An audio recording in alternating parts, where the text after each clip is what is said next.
Hi, welcome to a new episode in the Internet Surfer, hosting the most horror and creepiest stories from Reddit. Please don't forget to comment, like, share, and subscribe. Enjoy.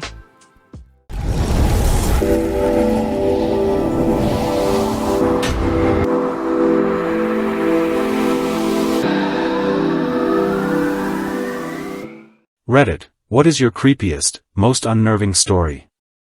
Real or not, please creep us out. Episode 3. A man went to a hotel and walked up to the front desk to check in. The woman at the desk gave him his key and told him that on the way to his room, there was a door with no number that was locked and no one was allowed in there. Especially no one should look inside the room, under any circumstances. So he followed the instructions of the woman at the front desk, going straight to his room, and going to bed. The next night his curiosity would not leave him alone about the room with any number on the door. He walked down the hall to the door and tried the handle. Sure enough, it was locked. He bent down and looked through the wide keyhole. Cold air passed through it, chilling his eye. What he saw was a hotel bedroom, like his, and in the corner was a woman whose skin was completely white. She was leaning her head against the wall, facing away from the door. He stared in confusion for a while. He almost knocked on the door, out of curiosity, but decided not to. This disinclination saved his life. He crept away from the door and walked back to his room. The next day, he returned to the door and looked through the wide keyhole. This time, all he saw was redness. He couldn't make anything out besides a distinct red color, unmoving. Perhaps the inhabitants of the room knew he was spying the night before, and had blocked the keyhole with something red. At this point he decided to consult the woman at the front desk for more information. She sighed and said, "Did you look through the keyhole?" The man told her that he had, and she said, "Well, I might as well tell you the story. A long time ago, a man murdered his wife in that room, and her ghost haunts it. But these people were not ordinary. They were white all over, except for their eyes, which were red." In any city, in any country, go to any mental institution or halfway house and you can get yourself to. When you reach the front desk, ask to visit someone who calls himself the holder of the end. Should a look of childlike fear come over the worker's face, you will then be taken to a cell in the building. It will be in a deep hidden section of the building. All you will hear is the sound of someone talking to themselves echo the halls. It is in a language that you will not understand, but your very soul will feel unspeakable fear. Should the talking stop at any time, stop and quickly say aloud, "I'm just passing through, I wish to talk." If you still hear silence, flee. Leave, do not stop for anything, do not go home, don't stay at an inn, just keep moving, and sleep where your body drops. You will know in the morning if you've escaped. If the voice in the hall comes back after you utter those words, continue on. Upon reaching the cell, all you will see is a windowless room with a person in the corner, speaking an unknown language, and cradling something. The person will only respond to one question. What happens when they all come together? The person will then stares into your eyes and answer your question in horrifying detail. Many go mad in that very cell, some disappear soon after the meeting, and a few end their lives. But most do the worst thing, and look upon the object in the person's hands. You will want to as well. Be warned that if you do, your death will be one of cruelty and unrelenting horror. Your death will be in that room, by that person's hands.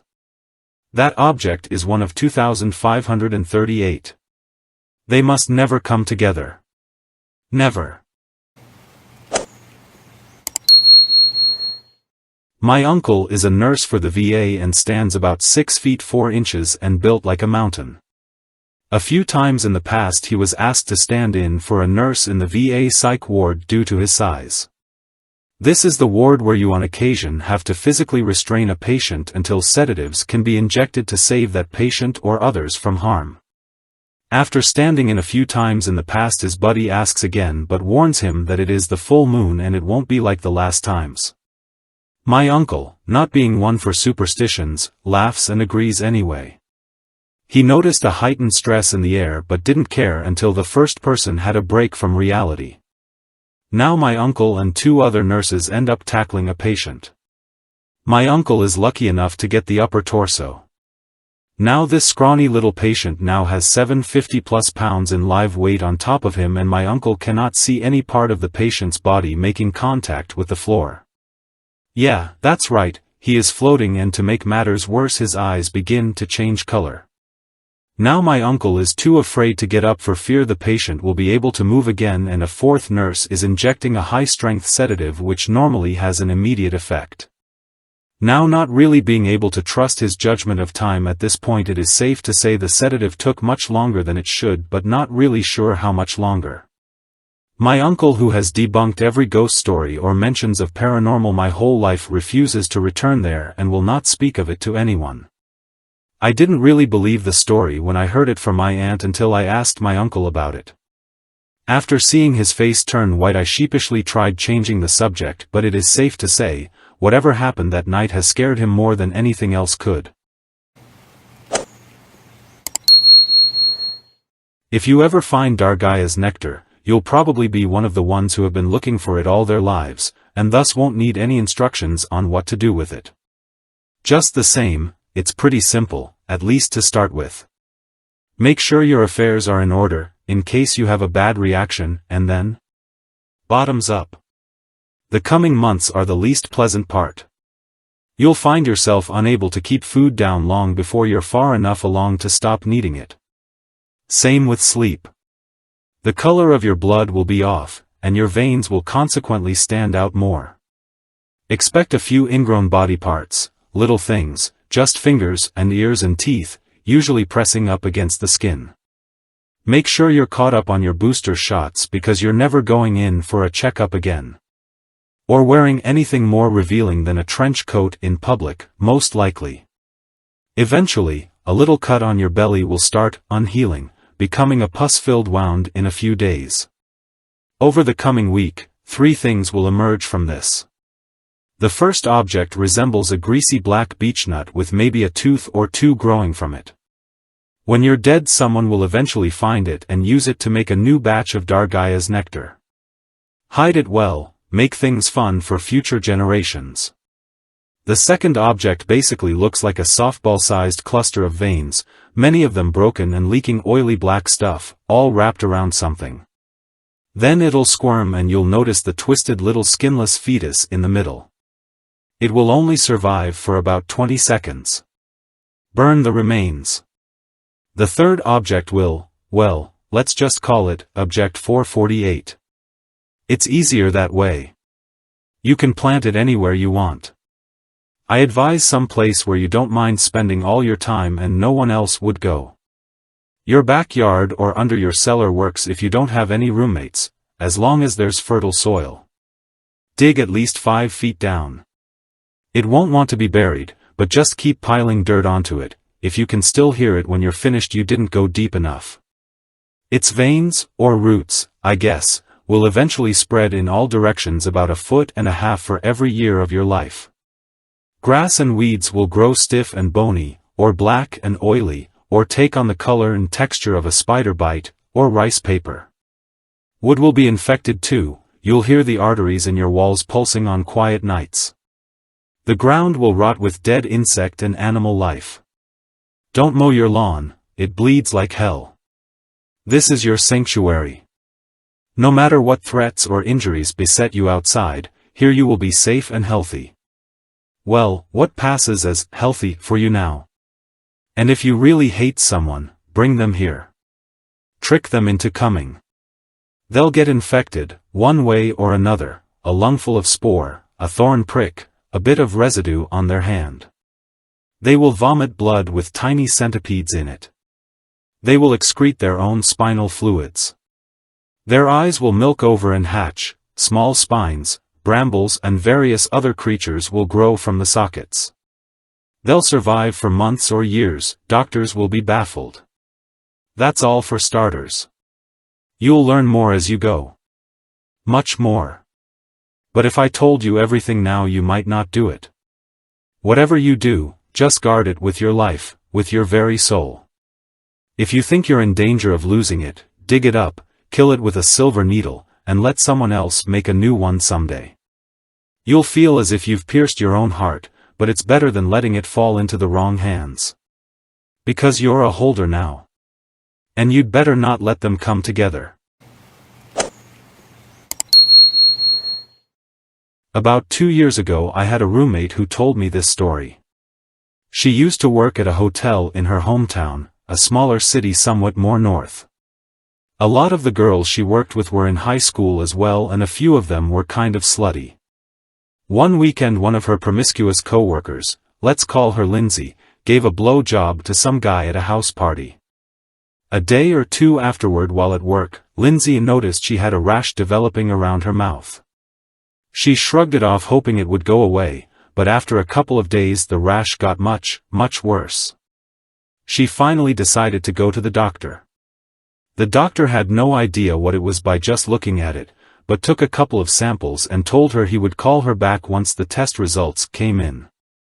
Later on the same day the doctor called Lindsay and said, "We need you to come back to the hospital right now." When Lindsay got back the doctor said to her, "You've got to tell me what you have been doing, because what you have around your mouth is contracted from dead people." It turned out that the family of the guy she gave head to owns a funeral home business, and the guy had been the corpses. The funeral home has since been shut down. 100% true story. Don't know if it'll scare you, but it remains one of the scariest things I've ever experienced. When I was 17, I was at a party at a friend's house. We grew up in a small town, lots of woods, no street lights, houses far apart from one another, etc. There was virtually no crime in this town, except for the abduction of a 5th grader about a decade earlier. Her remains were found behind a restaurant in the town years later, but the case was never solved. My friends and I had been drinking all night, so I didn't want to drive home. That happened to me frequently enough that I always had a sleeping bag in the trunk of my car. Around 2 a.m., I ran out to get the sleeping bag. It was pouring out with thunder and lightning.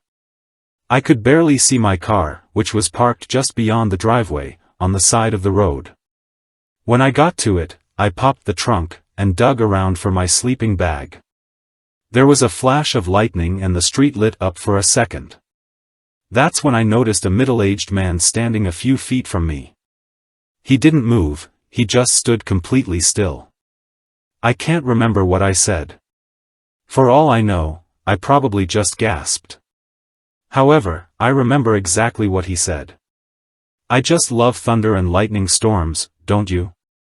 Not, "Hello," or even, "Sorry, didn't mean to startle you." I slammed my trunk shut, sleeping bag still in there, and sprinted back to the house. I immediately told everyone what happened. Of course they were drunk, and they thought I was making it up, but I forced them to look out the window toward the driveway. After 30 seconds, lightning struck and the street lit up again. Sure enough, there was the man, walking down the street, in the opposite direction from the house. My friend and I were driving out in the country. This is a small hick town down south. To put some context in this, all the dumb high school kids would go drive on the backfield road and smoke pot. Just farming roads, mostly dirt or gravel, for various fields. Pretty views and no cops. Anyways, it was late at night and we were going around a tight curve. My friend was going a bit fast and dicking around with his hitter or something. A dog, black lab, runs in middle of the road. The car hits in head-on, it goes under the car, between the wheels. My friend slams on the brakes, opens his door and gets out. I get out on the passage side and look under the car. I don't see any dog. My friend, in the most panicked and sacred voice I ever heard, says my name. I get up and look over the car. There is a man, a filthy man, looks like a bum/hobo, standing between my friend and the car door. I say, "Hello, I think we accidentally hit a dog." He looks over at me and gives me a hard stare. I'm really freaked out. The man doesn't say anything and starts walking. My friend gets into the car, I jump into the car, close the door and lock it.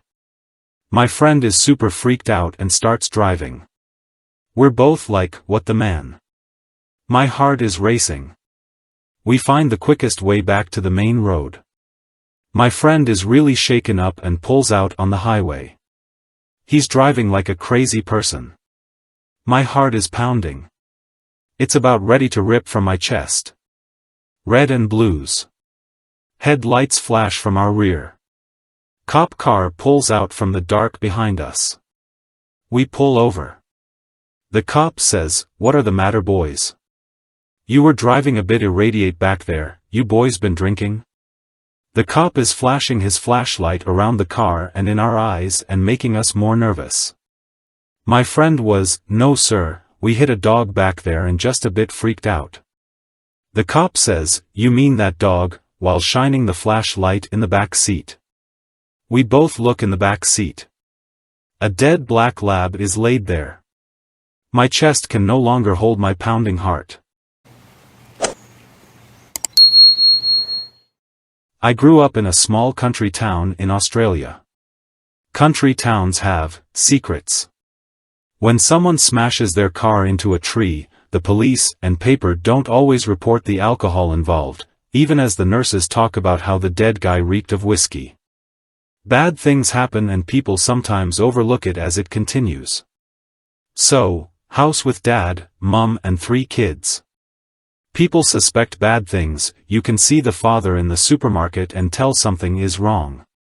You see the kids with bruises. One day there is a fire in their house when they were out. The fire brigade put it out and the police end up there to investigate. Locks. On the outside of the children's bedroom doors. A room with a collection of pornography, and photos of other stuff. Nothing but the house fire is reported. The family move away from the town soon after. No one says anything because they don't want the town to become known as the home of a rapist, pedophile, pornographer, or whatever else is going on there. The covered-up event is bad, but what really creeps me out is the ongoing conspiracy of silence that pervades the entire town. My mother is an alcoholic and self-described psychic, so it was pretty easy to take my personal experience with her and apply it to the whole spectrum. I'd roll my eyes so violently at the mere mention of spirits you'd think they were about to roll out of my head. About 10 years ago, my friend and I were walking through this park on the way back to his house. It was a shortcut, which made it appealing when you had to be home a certain time, and along the water, which made it rather scenic. We fancied ourselves teenage philosophers and we would generally have these long-winded conversations about how we were going to change the world. For what it's worth, we didn't even notice when it changed us. For the purposes of illustration, I need to describe the park. It was a long, curving path off a larger one, the Galloping Goose Trail, that circled a small inlet of water along the gorge. Walking up the hill, the lights at the side of the trail stopped just before you got into the woods proper, and there was one last one along the hill that stood like a beacon, a lighthouse. Beyond that, the path continued through a wooded area, crested up a hill, and went down again. At one point in the path, you could see this broken-down house peering through the trees, but that was about it. You were never actually all that far away from houses and stores, it just felt like you were. When the sun went down, the park was rather foreboding, and incredibly dark. As we were walking up, we did this all the time, the last light along the trail flickered and died. I found this odd, but not especially noteworthy. It certainly didn't come up in conversation. We walked into the dark, and we were coming down the hill on the other side when there was this noise. It was impossibly loud, and it had movement to it. Now, I don't know about any of you, but in my position, my rational mind immediately leapt to explain the noise. I discerned it was a helicopter, at first, merely flying low to the ground.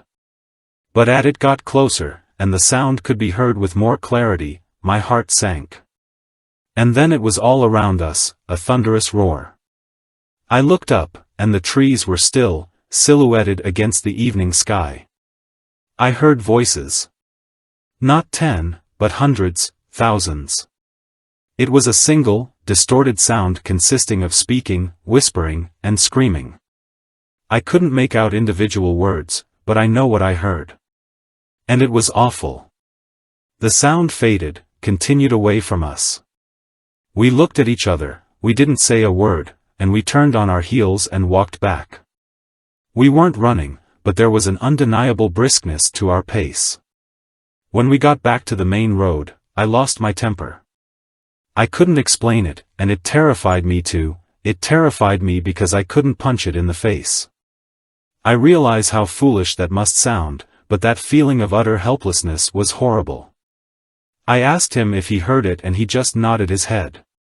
We looked into it, figured we'd be big bloody detectives, make ourselves feel better, or something. It turns out that the only real calamity our little town ever had was a bridge collapse. And the bodies were dragged up on the shores we were walking through that night. The house that I mentioned, the one that stood alone, foreboding and derelict in a row of otherwise normal houses, we checked it out, and the feeling of dread I got from that place was enough to make our visit brief. There was a load of lumber there, just sitting there in piles, rotting. We found out that there had been an abandoned renovation attempt through the city archives, but any history on the house itself was really hard to come by. We found out later that was because it wasn't where it was originally built. It was originally built on the other side of town. There was a fire listed in the records, and then it was moved. I don't know why, but I stayed out of that park afterwards. Mostly. I was out with my girlfriend, a few months later. The initial shock of the incident had worn off, and I was telling her with all the gusto and enthusiasm of an uncle at a campfire, when we started making that trek up the hill. I told her we'd be okay. I still don't know why I said this. I said we'd be okay so long as the light didn't burn out. As if on cue, it did. She started tugging at my arm in the opposite direction, declared that we were leaving. I stood there slack-jawed and just looked at the light. And then, I started seeing things. Tricks of the light, maybe. I looked down and the shadows of the trees seemed to be circling around us. I'd never seen anything like that before, or since. I never went back into that park after dark. One night I was having this really odd dream.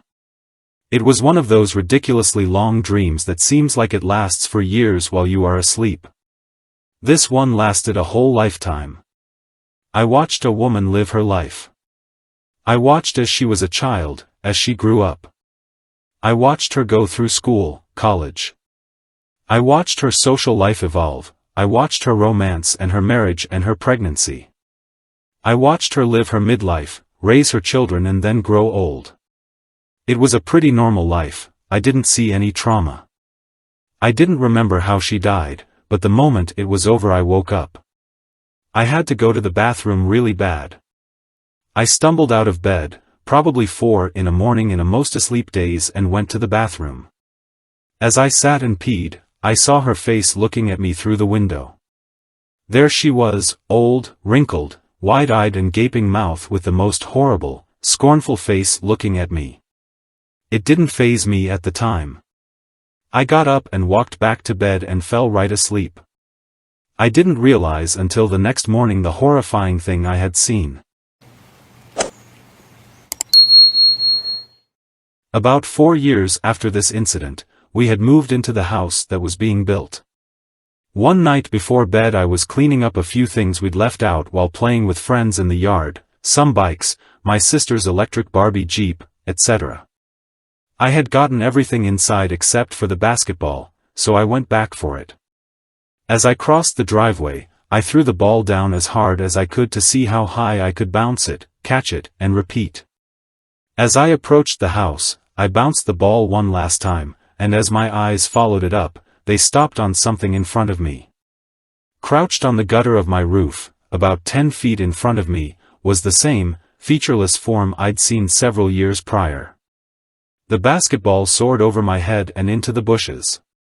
He immediately stood up, turned around, and walked up the steep slope of my garage roof as if it were nothing, then disappeared down the other side. Didn't make a sound. I never saw anything like him again, and I don't care to. This story is similar to the previous. My grandma is the oldest of 7 kids, one which has since passed away from cancer. When they were young, before the youngest 1 or 2 were born, they all lived together with my great-grandparents in a house in Jeffrey, West Virginia. This house has many scary stories, and this is just one of those. Several of the kids found themselves being awakened at night by a noise on the roof. After this happening several nights in a row, they went downstairs to wake up their parents. They could never get them to wake up in time to hear the footsteps, as they would stop the second my great-grandparents awakened. So, my great-grandpa just thought the kids were being kids and told them not to bring it up again.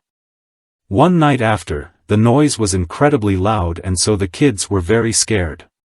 They ran downstairs and awakened their parents, this time who did hear the banging. So, my great-grandpa got his gun out and went outside. Naturally, he found nothing on the roof. The noises stopped after this and never came back. However, the next day, a neighbor came over and said, "Just wanted to let you know that I saw something standing on your roof last night." One of my best friend's grandpas is married to his second wife, who no one likes for various reasons. Ultimately, she's a user who takes advantage of her husband. However, she's also quite crazy. She frequently wakes up in the middle of the night screaming with awful dreams and visions. Although she claimed to have seen odd beings and creatures during the night, he never believed her. One night she awoke from a dream, and then saw something standing in the corner of the room. She calmly awoke her husband and pointed into the corner, asking, "Believe me now?" In the corner, he saw a dark-robed form with the body of a human but the head of an animal he has never been able to describe as anything other than utterly terrifying and otherworldly. He yelled, and it disappeared into a vapor. He has since split with his wife. My father's friend is a forest ranger who also happens to be a competitive pistol shooter. Like, who can hit the most targets the fastest? That sort of thing. He is driving with his wife, playing car poker with a local car club. Basically, the group comes up with objectives, generally places to drive to, and you are awarded a card for accomplishing them. The goal, of course, is to get the best hand. All of these objectives are completed over a weekend, and are done individually. That is, the drivers go their own way. This is not a caravan.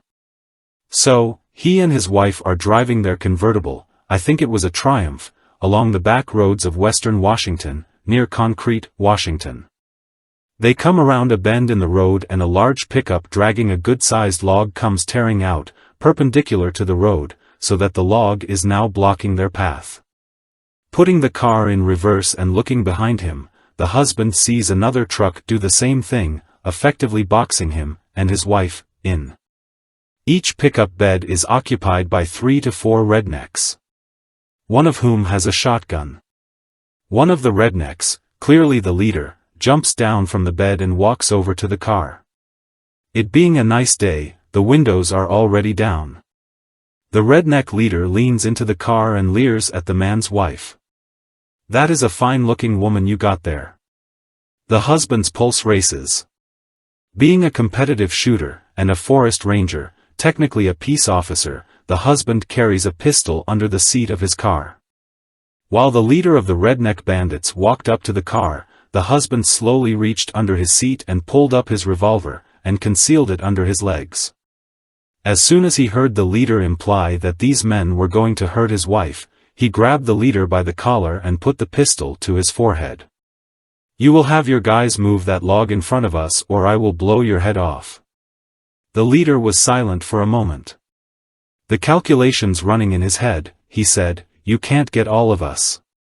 "Sure. But you will be dead." Self-preservation ruling the day for the leader, he motioned for the front log to be moved. The husband drove forward slowly, keeping hold of the leader's collar until he was clear of the obstacle. He made it past and got out of there. My grandmother was 11 years old and on vacation at her aunt's house in Turkey, Yozgat, small village called Sarakaya, which means yellow field. It was early in the morning. Before she woke up, she dreamed of her aunt and how she was standing in the kitchen and staring out of the window with a cup of coffee, like nearly every morning. In the dream, my grandmother says, she said, "Good morning." Her aunt would turn to her, smile and let her sit at the table, where they usually have breakfast and say calmly, "Tell your mum to wake me up. Don't wake me up yourself, okay? And if you see a brown bird, follow the bird." She awoke from this odd dream and told her mum to wake up her sister. My grandmother had to leave her aunt's house the same day. After a long day at school, she was visiting a private school at this time, the kind where they give children uniforms. After the Ataturkian Revolution this was mandatory. She was on the way home, where suddenly a chirping bird was in front her. She tried to pass the bird but it would just not leave my grandmother's path and soon would chirp louder. At this moment she finally noticed that the bird had a brownly color and she remembered what her aunt was saying in the dream, "Follow the bird." The weird thing was, she said, the bird wasn't flying at all. It just was jumping away from her and she soon followed it, till she reached the door of a police station, where an officer just opened the door and see the little girl which was my grandmother. The officer but soon would look behind her, to see a person with a black pouch accompanied with some kind of farmer truck waiting for this odd person. Needless to say, those persons have been kidnappers, which decided to flee immediately. The officer decided to bring her home that day. Eventually, she found out that her aunt died. Most likely at the day she left her house. Thanks for watching. Please comment, like, share and subscribe. The Internet Surfer on YouTube for more horror and scary stories.